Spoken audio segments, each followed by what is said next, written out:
Friday night sports show. It is time for us to head to the Horsham district and the Jeparit Rainbow Storm report. And it's good to have big Peter Weir with us. G'day, Weary. How are you? Yeah, really good. Thanks, Wayne. And it was great to catch up with you yesterday at the Mallee Field Days. It was a great turnout and plenty of optimism around the area. With such a good season, it's good timing for the field days to be back. I thought you were pretty optimistic too, Weary. You had a very nice looking young lady on your arm there. A fair bit of optimism, I would have thought. Things are going quite well, Wayne, in the area, and it was good to have a look around at the field days. Well said. I tell you what, a fair bit of optimism when Adam Schulz kicks 12 goals. He's been on those pies, I reckon, that down the Rainbow Bakery, the Bow Bakery. He's certainly putting his hand up, Weary. They tell me that your hammy's not great and that Schulz, he says he could take Weary's place up forward. Yeah, no, I definitely think he could. He got his own stand there at the field days yesterday, just in case anyone wanted to drop in and talk about his 12 goals, Flowman. So he's pretty happy with himself, and rightly so after a big bag on the weekend. Great stuff. We'll have a look at the other matches of football that were played. The Keys beat Natimak comfortably 22-18 to 5-5. Yeah, as expected, they bounced back pretty hard, the Kalkee boys, and Jasper Gunn was best on ground again and must be a favourite for the league medal this year. And Jared Coombs having a good season as the coach of the Natimak boys. Yeah, and Cooney's continuing his great form, kicked another 6 and is on 61 for the season. So he's really doing well. What about this?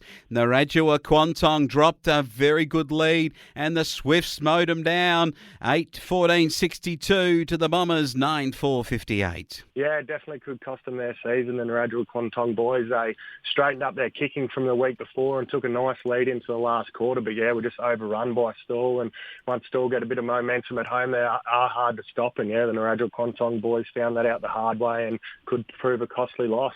And to tell you what, the Rapanya boys were great, 12-15 to Tara Balmoral 12-3. And look, they gave a bit of a lead up from the three-quarter time, Rapanya, and let Tara Balmoral come home with a wet sail, but it wasn't enough, and a great performance by the Panthers. Yeah, key factor in their game this year. Flowman's been great starts, and they did that again in the first half, but as you mentioned, I think Harrow kicked 9 goals to 3 after half-time. So Harrow will take some confidence out of that, but the game was won by the Rapanya boys in the first half, and a great victory that'll see them finish in the top 2 now. It certainly will. Kreuzenberger and Gleeson, the better players for the Panthers, and 3 to Kreuzenberger. Jack Musgrove continuing his fantastic season, another 3 from him.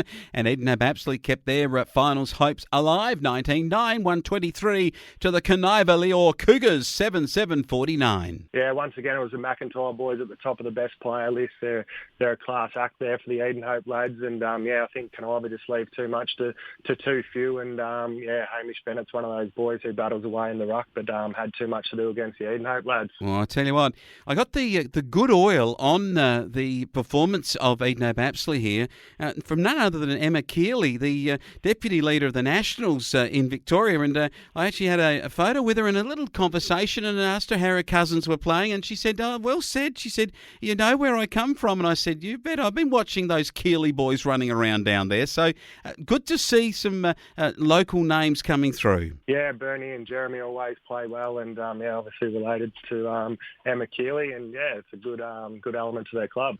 Fantastic stuff. Pimpernio had a good element. They got themselves definitely out of the bottom of the table range by beating Laharam 10-11 to 8-9. Yeah, it would have burned a little bit when they dropped that game to Taylor's Lake, and they did bounce back and respond well with a pretty good win against the Laharam boys. Now, Jeparit Rainbow in the Jeparit Rainbow Storm report, 29 goals, 24, 198. Taylor's Lake 4-5-29. Did anybody have to buy a beer for missing a shot for goal that could have got you the big 200? No, not that I'm aware of, but it was good to see Simon Clugson switch from full back to full forward, Flowman, and kick a few goals. And it's also great to see Phoenix Oakley debut, and Jesse Effort, you'll notice there, come up from the reserves and bag 3 goals as well. So it's great to see those young fellas get a taste of senior footy. Absolutely. I did have it on good authority from those that visited our stand that there could be a move of Weir when he returns to the defensive unit because Clugston seems to think he could be a forward. Yeah, well, to be fair to Simo, I think he did win a best and fairest as a forward Flowman, but yeah, I'll be a bit disappointed if I don't have a spot somewhere there in the forward line on return. We'll see. There's a couple of blokes that are putting their hands up. In the twos, one bloke did, as we mentioned earlier, and Schulze kicked a cricket score himself as the team kicked a cricket score against Taylors Lake. Yeah, I owe the boys an apology. I actually tipped Taylors Lake to win this game, and they've come out and won by 30 goals, which can't do much better than that in reserves footy with no time on Flowman. So, yeah, and obviously shuttle up forward with 12 goals was a standout player. He was 33 goals, 8, 206. The reserves showed you seniors how to kick 200 points. Yeah, and kicking straight as well. Not many points in such an avalanche of goals, so it was a great performance from the lads. Oh, well done. And the lads love to hear their names on the radio, they were telling me, and they certainly enjoy their football in the 17s and the 14s. But the 17-year-olds, about 10 or 11 players in this side, a forfeit, unfortunately, for them. And I was talking to Louis Cox, who also said to me he enjoys the fact that I talk about the pies at Rainbow at the Bow Bakery. So young Louis, he'd be pretty disappointed not to have got a game here. Yeah, it's unfortunate for blokes like Louis because they are great young players, and to not have that under-17 game every week puts them either in the reserves or in the seniors. He had played some great senior footy as well, and he'll be definitely one to watch in the future, but it is an unfortunate circumstance where they do miss out on a few games in those junior years. All right, the game of the round for the boys in the green and grey outfit was the one in the 14s, and Jeparit Rainbow 5-11-41 beat Taylors Lake 5-1-31. It not only shored up their top 6 position, but gave them some real confidence as they came from behind to win. Yeah, some bad kicking again against the Taylors Lake boys nearly cost them, but when it mattered in that last quarter, they straightened up and kicked 3 goals in the last to get themselves home, and they're building quite a good little rivalry with the Taylors Lake Juniors Flowman that we might see flow on as the years go by. Lovely to hear. William Fisher with 3. Parker and Ryder Gould got amongst it. The better players, William Fisher, Fletcher Kelly, Parker Gould, Ryder Gould, Justin Eckerman and Lenny Weir, who made a point of coming up with his granddad, and got a bit of history on the Weir family and the farming. And I said to young Lenny, I said, what do you want to be when you grow up? He said, a farmer. I love it. I love it. Love it, Peter. No, there's no doubt about it. He'll make a great farmer, and I'd say he'll make just as good a footballer the way he's going at the moment, Flowman. Yes, he did remind me of his stats and how against the Harrow Balmoral boys he booted 3 one day when the great P. Weir didn't score that day. So he did make a point of that. Yeah, I think we might have to have a wager in the last game there against Lahara and Flowman and see how we go. That'll be good. All right, let's take a look, Big Peter, at the games this week, and she's going to be an absolute beauty of a round. Harrow Balmoral play the Swifts. We get to see really where the Swifts are at. Yeah, I think so. This late in the season, Nick Peakin will have his charges going quite strongly and looking forward to finals, and I think that step up in tempo will be too much for the Stall boys, and they'll win well. Beauty of a game. Narrabri Quantong and the Keys at Quantong Recreation Reserve. Can the Bombers fly high, or is their season over? Yeah, this is a huge game. In a way, it's a preliminary final for Cal Key. If they can win this, they'll finish top 2, and that gives such an advantage of getting into that grand final. And for the Narrabri Quantong boys, it's an elimination final. If they lose this weekend, there's definitely no chance of playing finals, which would be so disappointing for the club after a strong sowing over the COVID years and previous to that. So watch for a great game, and I think Narrabri Quantong might just get them in an upset with back to nearly a full-strength team. Oh, rightio. That a big tip there. That's a beauty to hear that. Mind you gave that big tip on the reserves last week, so yeah. I'm just waiting to see how this one goes. Nannybuck against Taylors Lake down at the showgrounds. The Sheep Paddocks, I reckon, might beat the Lakers. Yeah, definitely. Taylors Lake is starting to struggle now with depth across the senior grades, and Natty Muck will be too good. Eden absolutely want a big win. Up at Lahara, it'll be a tough road trip for them. Yeah, danger game. They've got to keep winning as well to keep that final spot, and I think that'll be enough incentive for them to win. But yeah, Lahara will definitely have their moments in that game.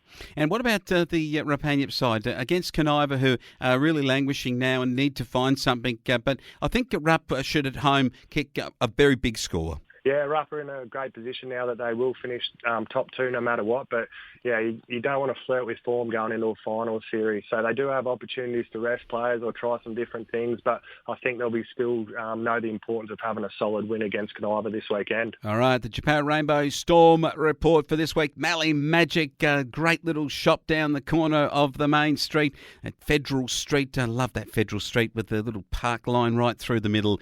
And good to have a look at who's going to be doing what in this big match of football this weekend. You take on in the senior grade Pimpernio, and I think you should be able to know Clint Burdett's boys. Yeah, I reckon we'll get home. Every time we play at Pimpernio, it seems to be a blustery day and a bit of rain, and I think that's forecast again, so it might not be overly high scoring, but Shane Maslin back into the team will really relish those conditions, and I think the boys will get home well. All right, the reserve grade, look, Shields, he's got good form. I mean, he even had a stand out there at the field days. He's going that well. Do you reckon he might get another 10? Oh, I think he will. I'll definitely have to pick the boys this weekend, although the Pimpernio reserves team will give him a good challenge, but it should be a great game of reserves football. And Lucas Edelston's also back into the team after a few weeks away, Flowman, so he'll be a great addition to the reserves team as he builds back towards the senior side. Okay, the boys from Pimpernio are top of the table in the 17s. The boys will get a game this weekend. It might not be a very easy game. Yeah, unfortunately for the lads, they've missed the last couple with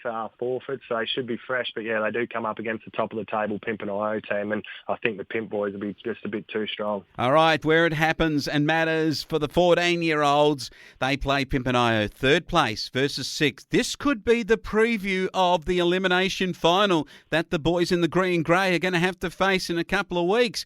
So they need to show something this weekend. Yeah, I think this is definitely, no matter how the results go for the rest of the year, this will be the first final, Flowman. So it's a great preview for the lads and maybe one for the coaches too to have a good look at and try some different matchups or different players in different positions just so they know what might work in the heat of the battle in a final in a few weeks' time. Oh, it's going to be great. And tell you what, young Lenny Weir said to me, he said, we're really looking forward. He said, we've trained 2 nights this week, Flowman. So they are looking forward to it. Oh, they are. They've been great. And their coach, Tom Long's been great too, to have the enthusiasm of the young boys, and you can see their skills developing every week. So it's a credit to Tommy Long, who plays in our senior side, for doing such a great job with the junior lads.